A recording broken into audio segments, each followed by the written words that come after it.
In this video I'm going to show you how to download and install the XAMPP, and XAMPP is an easy to install Apache distribution containing MariaDB, PHP and Perl, right?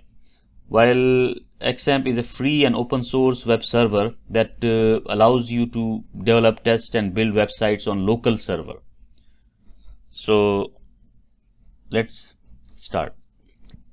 Okay, this is the website from where you can download XAMPP. Now from here we will select this one. Looks like the latest one, right? 8.2. so we are going to download this. Okay, the download has started now. Okay, the download is complete. Let's go there. Okay, here I have it. I already had one. So this is our downloaded file. So what we have to do here is to, let's say, right click and run as administrator. Okay, here you have the setup.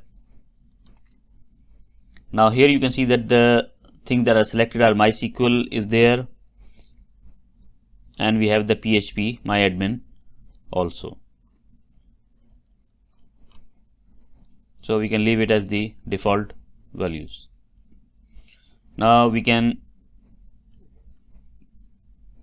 install this one. Okay, I already have a folder on E drive, so I'm going to install this on the E drive.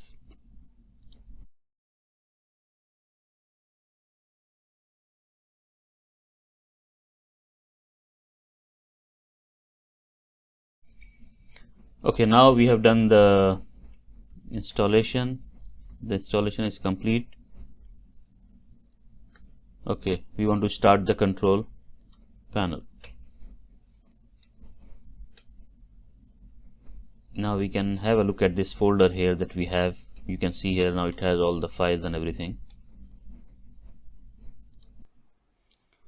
Okay, this is our control panel. From here we can start our Apache server and MySQL, and we need to start this control panel using the administrative rights at the admin account.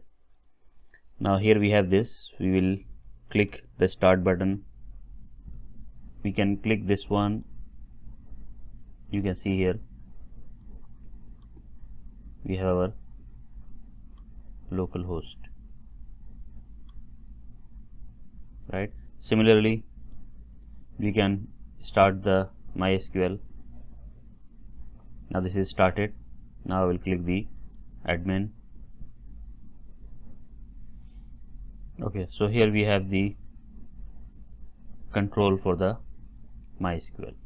So this is how you can install the XAMPP and start the Apache server and MySQL. Now we will just have a look at the folder and the files that we have inside. So here you can see this is the folder of XAMPP, and you need to put your files in this folder HG docs. Like I have my files here already, right? So I can just show you how these files are running. This is the one we have, PHP post HTML. Now here I can type something, and here also, and when I click submit, it goes to PHP post file, right?